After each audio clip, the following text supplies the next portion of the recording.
안녕하십니까. 인하대학 경영대학 명예교수 이경환입니다. 이번 시간에는 하나님의 상생과 협력의 원리에서 파워순환 패러다임과 전인격의 완전 자아 실현을 위해서 정서지능을 기반으로 하는 완전 자아 실현의 방법 중에 7번째 주제인 근원적 다섯 정서지능 역량 개발의 자기주도적 학습에 대해서 공부하기로 하겠습니다. 우리는 이와 같은 학습을 하기 전에 이러한 근원적 다섯 정서적 역량을 기반으로 해가지고 바로 개인의 정서적 자아 정체성이 어떻게 형성되는가에 대해서 우리가 알아볼 필요가 있습니다. 우리가 아는 바와 같이 정서지능 역량 시스템은 인성 역량 시스템에 내재하고 있습니다.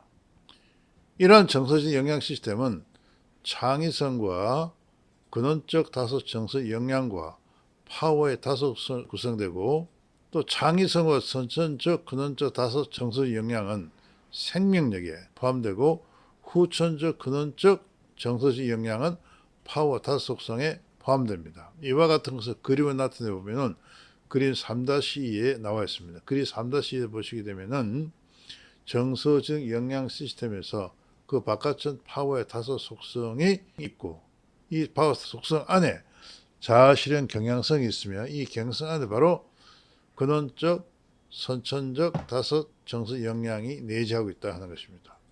또 제일 가운데는 바로 이런 정서적 역량식 핵으로서 창의성이 존재하고 있고, 또 우리가 후천적으로 정서적 역량을 개발하면 이건 바로 파워 다섯 속성에 기획된다 하는 것을 보여주고 있습니다.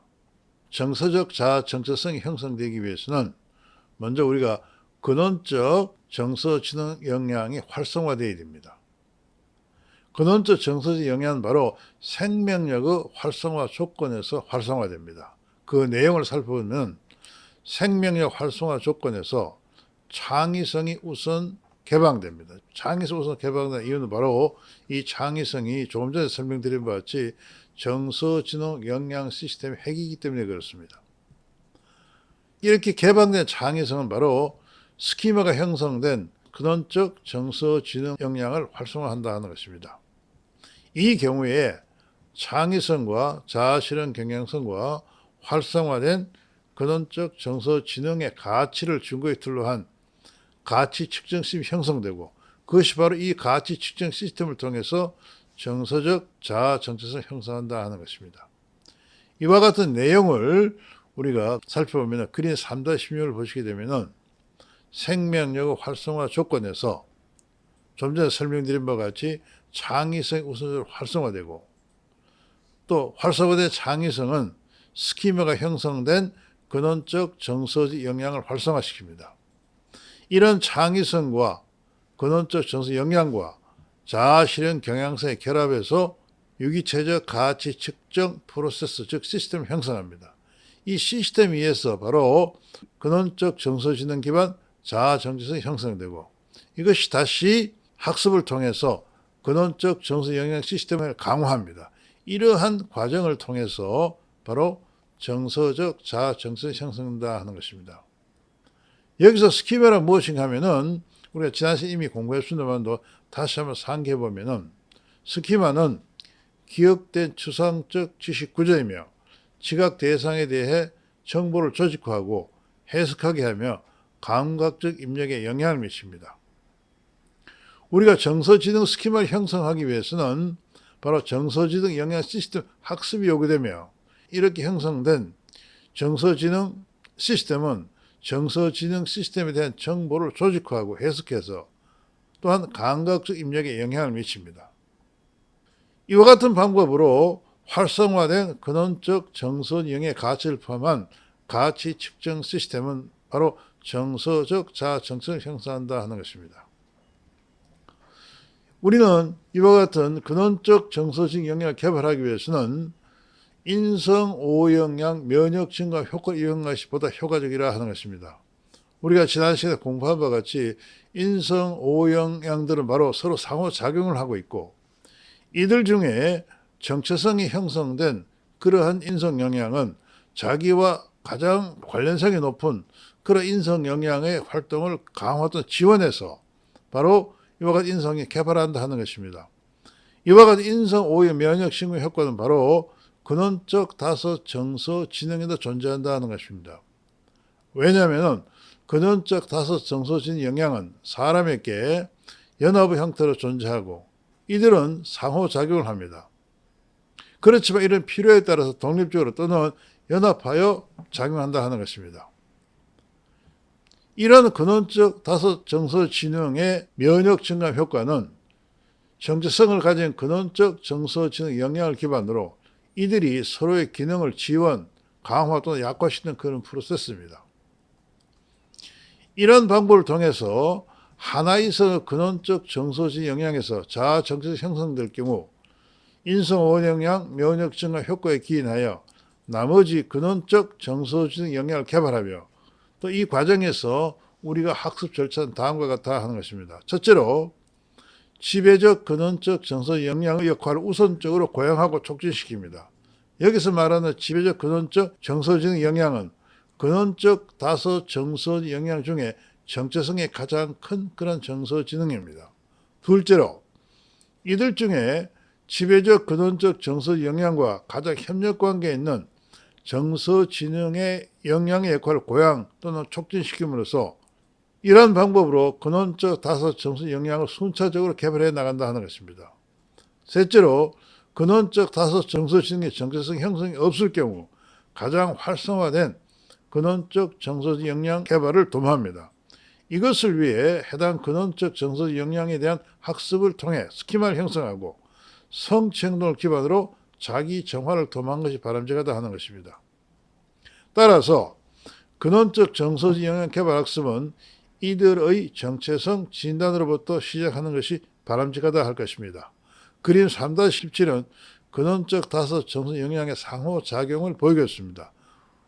우리가 공부한 바와 같이 근원적 다섯 정서적 영향은 도전적, 환경 적응, 사회적 관리, 관계 관리, 자기 관리 영향입니다. 이들은 바로 정서적 영향 시스템에서 서로 상호작용을 하면서 연합의 형태로 대지하고 있다 하는 것입니다. 이러한 근원적 다섯 정서 지능을 개발하는 학습 훈련 프로세스에 대해서 알아보기로 하겠습니다. 먼저 우리가 학습이라는 것은 경험이나 반복적 훈련의 행동에 거의 영구적인 변화를 의미합니다. 이와 같이 방법으로 학습된 그 내용과 가치는 자아 정체성을 형성하고 나아가 습관이 된다 하는 것입니다. 우리가 이미 아는 바와 같이 습관은 의식적이고 무의식적 그와 같은 행동이 나타난다 하는 것입니다. 따라서 우리가 근원적 다섯 정서지능 역량을 개발할 경우 우리의 삶 속에는 자기도 모르게 이와 같은 정서지능 능력이 나타난다 하는 것입니다. 이러한 근원적 다섯 정신 개발 학습의 그 내용에 대해서 우리가 그림 3-18을 통해 살펴보기로 하겠습니다. 그림 3-18을 보시게 되면 제일 가운데 자기 정화 학습이 있습니다. 이 자기 정화 학습의 목적은 뭐냐면은 우리 안에 있는 자아 실현 경향성을 활성화하는 데 있습니다. 이런 자기 정화는 바로 주객체적 자기 정화를 통해서 자아 실현 경향성을 활성화한다 하는 것입니다. 자아 실현 경향성 활성화해서 어떤 인성 영역 활성화할 것은 바로 우리가 어떤 인성 영역 학습하는 데 달려 있습니다. 그래서 우리는 좌측에 보시면은 정서 지능 시스템 학습을 통해서 정서 지능 역량의 스킬을 형성하고 바로 정서 지능 시스템 자극을 통해서 이후에 정서 지능 시스템 활성화한다는 것입니다. 또한 우리는 근원적 정서 지능 역량을 학습을 통해서 우리가 개발하고자 하는 해당 근원적 정서 지능 역량의 스킬을 형성합니다. 따라서 자아 실현 경향성의 활성화와 정서 지능 시스템의 자극과 근원적 정서 역량 스키마를 결합을 해가지고 우리는 바로 우리가 원하는 근원적 정서 지능 역량을 활성화할 수 있어야 하는 것입니다. 우측에 보시면은 우리가 정서 지능 역량 시스템과 자기 정화와 근원적 다섯 정서 지능 학습은 우리가 가장 학습효과가 좋은 자기 주도적 학습을 통한 것이 바람직하다 할 것입니다. 이런 의미에서 우리는 자기 주도적 학습과 그 절차에 대해 알아보기로 하겠습니다. 먼저 자기 주도적 학습이라는 것은 학습자가 스스로 학습 요구를 찾아내고 자기 스스로 학습 목표를 설정하고 학습 전략, 즉 학습 내용과 그 방법을 수립하고 학습을 한 후에 학습 결과를 스스로 평가하는 그런 과정입니다.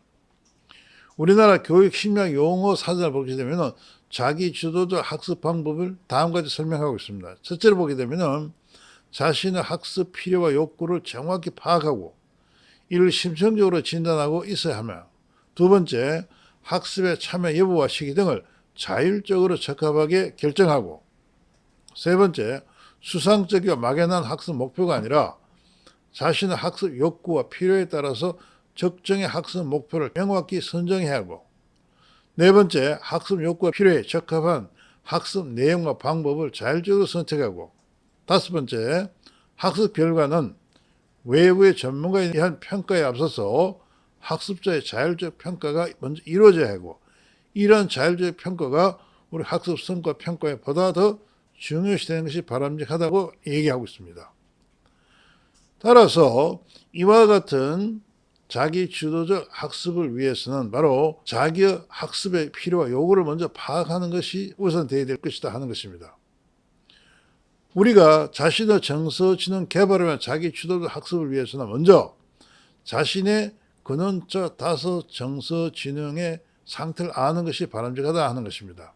이런 관점에서 정서지능 개발의 자기 주도 학습을 위해서는 근원적 다섯 정서지능 역량에 대한 진단이 필요하다 하는 것입니다. 우리는 이런 근원적 다섯 정서지능 학습을 위해서 바로 PSAD 정서지능 진단 시스템을 활용하는 것이 아주 바람직하다 할 것입니다. PSAD 정서지능 역량 진단 시스템이라는 것은 먼저 개인의 근원적 다섯 정서지능 역량을 진단하고 정서지능 역량 개발 5단계 학습 요구를 파악합니다. 우리가 지난번에 공부한 것 같이 근원적 다섯 정서지능 역량이 활성화됨에 따라 개인은 바로 정서지능 역량 개발 5단계로 나아간다고 하는 것을 공부했습니다. PSAD는 개인의 근원적 정서지능 역량을 진단하고 개인이 근원적 정서지능 역량 개발 5단계 어떤 단계에 있는가를 먼저 파악을 합니다. 다음 이와 같은 파악을 기반으로 개인은 정서지능 역량 개발 5단계에서 개인이 지침하고자 하는 단계를 바로 학습 개발 목표로 설정합니다. 또한 우리는 학습 목표를 보다 효과적으로 달성하기 위해서 인성 5역량 면역 증가 효과 분석에 기반해서 자기 주도적 학습으로 근원적 다섯 정서지능 역량 기반 자아 정체성 개발을 통해서 전인격의 완전 자아실 역량 단계로 나아가는 방법을 모색하게 된다 하는 것입니다.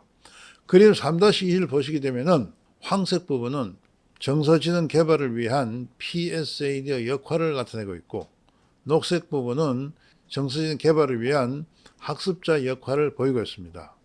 학습자는 PSAD가 제공하는 정서지능 진단 문항에 대해서 자기 보고를 합니다. PSAD는 근원적 정서지능 역량에 대한 문항이 5문항으로 구성되어 있고, 또한 이건 5가지 근원적 정서지능 역량이 되어 있기 때문에 25개의 문항으로 구성되어 있습니다. 이 25개의 문항에 대해서 학습자가 자기 보고를 합니다. 이 자기 보고에 따라서 PSAD는 바로 정서지능 역량에 대한 정체성과 활동성과 영향을 진단하고, 또한 면역 증감 효과를 분석하고, 또한 정서적 인적 역량 개발 5단계에서 학습자가 어느 단계에 있는가를 분석했습니다. 이것을 기반으로 해서 학습자는 바로 자기 주도적 학습 목표를 설정합니다. 이런 목표가 설정하고 나서 학습자는 바로 PSAD가 제공하는 면역 증감 효과에 의해 가지고 자기의 학습 전략과 방법을 수립합니다. 이후 학습자는 자신의 학습을 실행하고 바로 학습 성과를 측정합니다. 여기서 학습 성과는 바로 각각의 근원적 다섯 정서지능 역량에 대해서 학습 결과 후에 정체성이 어떻게 형성되어 있는가를 다시 평가를 하는 것입니다. 이 과정에서 PSAD는 학습 후에 다시 그 진단을 통해 가지고 근원적 다섯 정서지능 역량에 대한 정체성 정보를 다시 진단합니다. 이 내용을 중심으로 학습자는 자기 학습 성과를 측정해서 학습 성과가 충분히 만족된다면 학습을 끝내고 그렇지 않다면 다시 앞에 과정을 돌아간 이런 과정을 포함하고 있다 하는 것입니다. 이런 PSAD를 기반으로 하는 정서지능 개발했을 때 그 학습 효과에 대해서 잠시 알아보기로 하겠습니다. 그림 3-19를 보시게 되면 정서지능 역량 개발을 위한 자기 주도적 학습에서 그 학습 성과를 보이고 있습니다. 초기 바로 학습에 대해서 3에서 4개월은 학습 성과가 10에서 20% 정도 납니다. 그런데 이 기간이 지나고 나면 정체기가 들어옵니다. 이 정체기는 소위 슬럼프기라 해서 바로 학습 성과 5% 이하로 나타나는 경우가 흔합니다. 이 기간이 도입기 이후에 3 내지 4개월 정도 나타난다 하는 것입니다. 그러나 이와 같은 정체기, 즉 슬럼프기를 지나서 다시 꾸준히 학습하게 되면 바로 다시 성장기가 와서 이 성장기에는 다시 학습 성과가 10 내지 20%로 나타나고 있다 하는 것입니다. 이와 같은 내용으로 봤을 때 우리는 자신의 정서지능 역량을 개발하기 위해서는 PSAD와 함께하는 바로 정서지능 개발의 자기주도적 학습이 가장 효과적이고 바람직하다 할 것입니다. 이번 시간은 강의에 참 여러분께 감사를 드리고 다음 시간에는 가치와 기반 후천적 정서지능 역량 개발에 대한 공부를 함께 하기로 하겠습니다. 이 강의에 참석 여러분께 감사를 드립니다. 강의를 마치겠습니다.